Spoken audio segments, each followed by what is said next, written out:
salli wa sallim ya salam ala nabi khairil anam wal ali wa sahbihi. Bismillahirrahmanirrahim. Dalam hal ma'rifat kepada Allah Subhanahu wa ta'ala itu ada istilah yang namanya suluk. Suluk itu artinya perjalanan. Nah, orang yang berjalan itu dinamakan salik atau salikin jamaknya. Kenapa ada suluk? Kenapa ada perjalanan untuk ma'rifat kepada Allah itu? Padahal Allah itu sangat dekat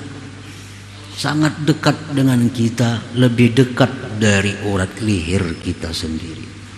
Kenapa ada istilah perjalanan menuju Allah? Seolah-olah Allah itu jauh, sehingga ada perjalanan. Padahal tidak ada jarak antara kita dengan Allah Subhanahu wa ta'ala. Nah, apa yang dimaksud dengan suluk itu? Sehingga ada istilah perjalanan. Yang menyebabkan adanya suluk itu adalah syahwat-syahwat nafsu kita. Nah, seperti kesombongan kita, riya kita, apalagi hubbud dunia kita, tamaknya kita. Dan lagi ada kebiasaan-kebiasaan nafsu kita, makan, minum, tidur, kawin. Nah, itulah yang menyebabkan Allah itu seolah-olah jauh daripada kita, sehingga kita tidak bisa menyaksikan Allah Subhanahu wa ta'ala itu karena yang demikian tadi. Padahal Allah itu sangat dekat kepada kita. Nah, andai kata tidak ada nafsu-nafsu yang tadi, kesombongan, apalagi hubud dunia, riya, kalau tidak ada hal-hal seperti itu, maka seseorang tidak perlu suluk untuk ma'rifatullah Subhanahu wa ta'ala. Seseorang tidak perlu suluk, tidak perlu berjalan untuk mengenal Allah Subhanahu wa ta'ala. Nah, karena adanya medan-medan nafsu, karena adanya syahwat-syahwat nafsu, itulah yang menyebabkan kita seolah-olah berjalan jauh menuju Allah Subhanahu wa ta'ala itu. Nah, para muhibbin rahimakumullah, jadi jauhnya itu dari pihak kita. Nah, dari pihak kita, banyaknya hijab dinding kita, sehingga menyebabkan seolah-olah Allah itu sangat jauh. Daripada sangat jauhnya Allah itu, kita sudah kada bisa melihatnya lagi, kada bisa mengingatnya lagi. Sehingga kita melihat sesuatu itu adalah sesuatu, melihat itu batu adalah itu batu, melihat itu hewan adalah hewan, melihat itu pohon adalah pohon. Allah Subhanahu wa ta'ala hilang, tidak kelihatan lagi dalam hati kita. Karena apa? Karena jauh. Padahal Allah sangat dekat. Kenapa jadi jauh? Karena ada syahwat-syahwat nafsu tadi. Nah, disitulah timbul ada istilah suluk. Nah, sulukus salikin, jalannya orang-orang yang menjalani menuju kepada ma'rifat Allah Subhanahu wa ta'ala. Para muhibbin rahimakumullah, fatakhliyatul abdi min sifatihil mazmumah wa tahliyatuhu bisifatil mahmudah tusamma suluka. Membersihkannya kita dari sifat-sifat kita yang tercela, memperhiasinya kita akan diri kita dengan sifat-sifat terpuji, tusamma suluka, itulah disebut suluk. perjalanan. Jadi kita bersihi diri kita dari sifat-sifat tercela, lalu sesudah bersih kita perhiasi dengan sifat-sifat terpuji. Nah, itu disebut suluk. Dengan sebab itulah kita bisa merasakan dekatnya Allah Subhanahu wa ta'ala. Kalau sifat-sifat buruk sudah hilang di hati kita, sifat-sifat terpuji sudah menghiasi hati kita, nah kita akan merasa betapa dekatnya Allah Subhanahu wa ta'ala dengan kita. Sehingga apapun makhluk yang kita lihat, kita tidak bisa melupakan adanya Allah Subhanahu wa ta'ala. Nah, para muhibbin rahimakumullah. Nah, suluk itu tidak terlepas daripada dua hal. Satu ilmu, dua amal. Itulah suluk. Orang yang suluk, salikin, mesti menuntut ilmu dan mesti mengamalkan ilmu itu. Nah, itulah disebut dia salikin. Kalau dia hanya menuntut ilmu tapi belum mengamalkan ilmunya, itu belum disebut salikin. Orang yang disebut menjalani jalan menuju kepada Allah itu orang yang menuntut ilmu dan mengamalkan ilmunya. Nah, disebutlah dia salikin, orang-orang yang berjalan. Dicontohkan seperti riya.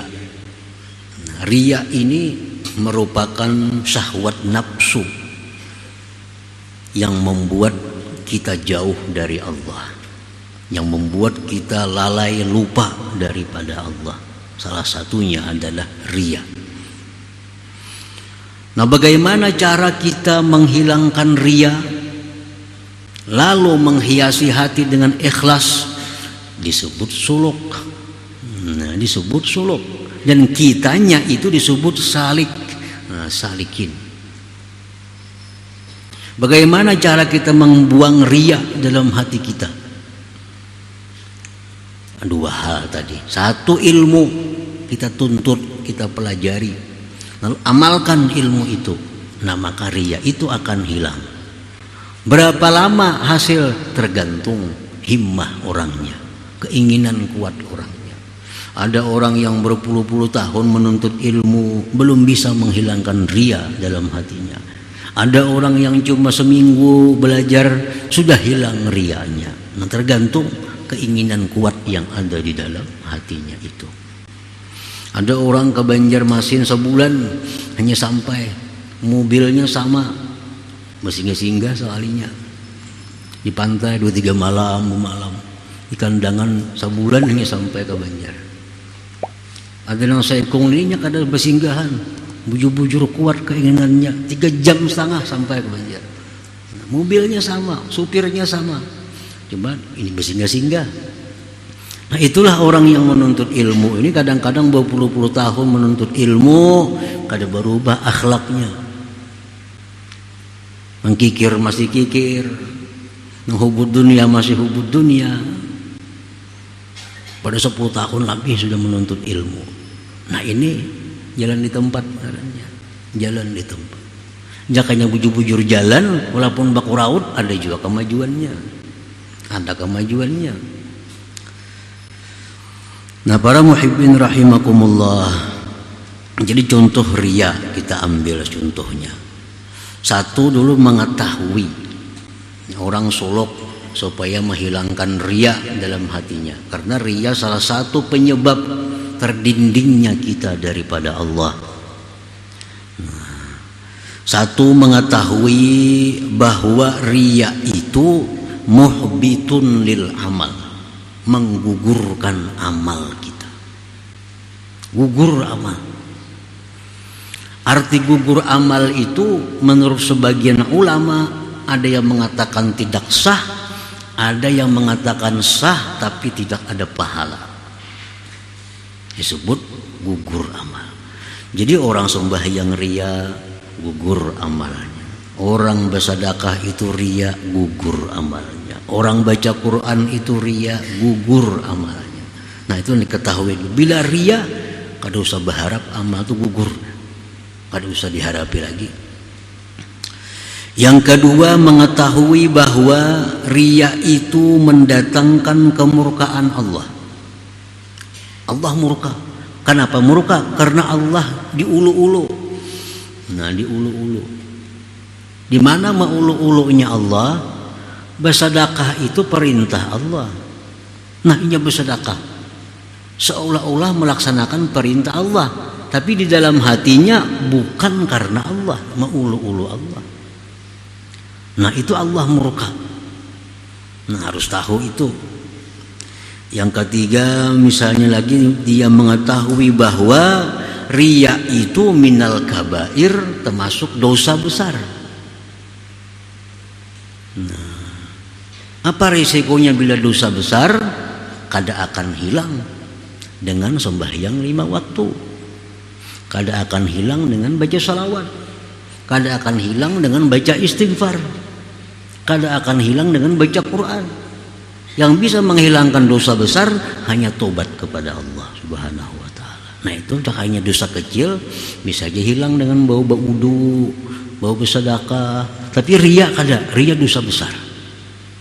Riya dosa besar. Nah ini ilmu.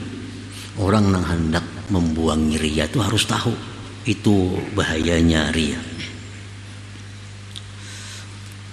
Nah, para muhibbin rahimakumullah. Dan lagi orang yang hendak membuang sifat riya dalam hatinya itu, dia mesti tahu asal usulnya riya itu apa. Kenapa kita riya dengan sembahyang kita? Kenapa riya dengan ibadah kita? Kenapa sebabnya? Kemungkinan sebabnya itu adalah hubbul manzilah wal jah fi qulubin nas. Kemungkinan sebabnya adalah dia menyukai kedudukan di hati manusia. Nah itu mungkin sebabnya, salah satunya itu. Kenapa dia riya sembahyang sedekah? Karena dia ingin punya kedudukan di hati manusia, agar orang menghormati dia, agar orang simpati kepadanya, agar orang sayang kepadanya. Nah mungkin itu salah satunya. Nah yang kedua, pokok dasarnya riya itu adalah wattama bima fi aidin nas. Dia ada mengingini duit orang, ada mengingini harta orang. Dengan sembahyang bagus, ini berharap si pulang tuh beri aku duit. Dengan aku nuntut ilmu, aku berharap orang menyumbang aku.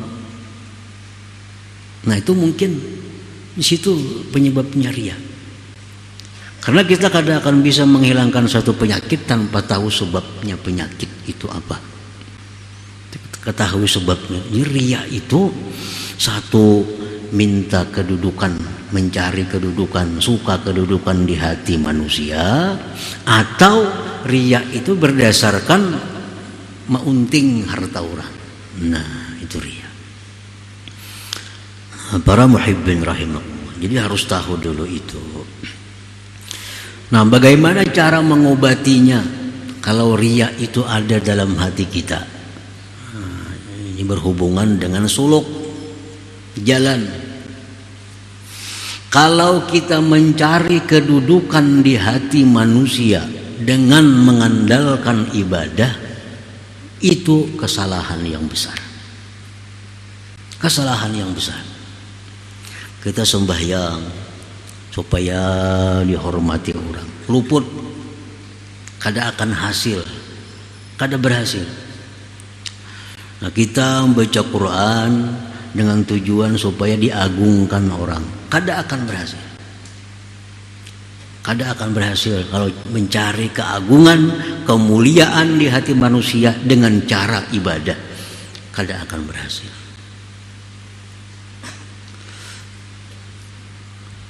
Dalam sebuah hadis qudsi Rasulullah SAW bersabda, "Idza ahabballah al-'abda nada Jibril, inna Allah yuhibbu fulan fa ahibbah fa yuhibbuhu Jibril Fayunadi Jibril fi ahli sama, inna Allah yuhibbu fulan fa ahibbuh, fayuhibbuhu ahlus sama, thumma yudha'u lahul kabul fil ard. Apabila Allah mencintai seorang hamba, Allah sayang dengan hamba ini, Allah panggil Jibril. Nah, ujar Tuhan, wahai Jibril, aku cinta dengan Fulan bin Fulan itu. Aku cinta dengan Fulan bin Fulan itu. Umumkan kepada penghuni langit. Jibril mengumumkan, ya Jibril, wahai penghuni langit, Allah cinta kepada Fulan bin Fulan, dan aku pun cinta kepada Fulan bin Fulan. Kalian pun hendaknya cinta kepada Fulan bin Fulan.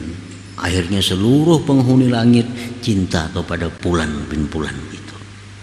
Nah, kalau sudah orang-orang atas ini cinta kepada Fulan bin Fulan, maka diletakkanlah al-kabul dalam diri Fulan itu, diterima di semua orang. Nah, dia akan dimuliakan orang, dia akan dihormati orang, dia akan disegani orang. Kenapa sebabnya? Karena dari sananya Allah cinta, Jibril cinta, malaikat cinta, dampaknya ke bumi, dia akan dicintai oleh ahli bumi ini. Jadi kalau hendak mencari pangkat di hati manusia, jangan dengan ibadah. Nah, hendak mencari kedudukan di hati manusia, caranya satu, jadikanlah diri kita orang yang dicintai Allah. Kalau kita dicintai Allah, maka Allah akan bukakan hati manusia untuk sayang kepada kita, untuk hormat kepada kita. Nah itu. Jadi kalau kita beribadah tujuan supaya dihormati orang, itu kayaknya terbalik, orang muar lawan kita. Kalau kita sembahyang, baca Quran, tapi tujuan di hati supaya dimuliakan orang, yang kita dapatkan kini dihinakan orang kita. Dihinakan orang. Kenapa? Karena salah jalannya. Nah, para muhibbin rahimakumullah. Jadi dengan mengetahui ini, kita sudah kada lagi beribadah itu supaya dipandang orang, dipuji orang. Kenapa? Karena kada bakal dapat. Kada bakal dapat. Kalaupun dapat juga sehari, 2, 3, setahun, orang kena tahu itu riya, muar orang jadinya. Ujung-ujungnya kena jadi dimurkai orang. Jadi kalau hendak mencari pangkat kedudukan di hati manusia, jalannya hanya satu, jadikanlah diri kita dicintai oleh Allah. Bila Allah sudah cinta kepada kita, orang-orang langit cinta kepada kita, otomatis orang-orang di bumi pun akan cinta kepada kita. Nah, para muhibbin rahimakumullah. Nah, yang kedua, riya itu datang akibat tamak. Nah, ini kada hendak dihormati orang, ini kada hendak disayangi orang, kada hendak diagungkan orang, yang penting dapat duit. Nah, ini kada peduli dihinakan orang kah, disanjung kah, yang penting cair. Nah, ada imbalannya. Nah, kalau ini penyakit riya ini di sini datangnya, kadang-kadang diobati lawan hadis yang tadi, luput obatnya. Karena aku juga kada ada tujuan hendak dimuliakan orang, aku kada ada tujuan hendak dihormati orang, tujuanku aku supaya sugih. Nah, jadi kadang-kadang hadis tadi dipakai. Kalau riyanya itu karena tamak, riyanya karena tamak. Nah, apabila riya kita itu berdasarkan tamak ini, maka hendaklah kita mengetahui annallah al-musakhir lil qulub bil man'i wal i'ta, bahwa Allah yang menundukkan hati manusia untuk memberi dan tidak memberi. Itu Allah yang membuka hati manusia itu. Ya Tuhan, lawan hati kita berinya duit, timbul kita beri duit.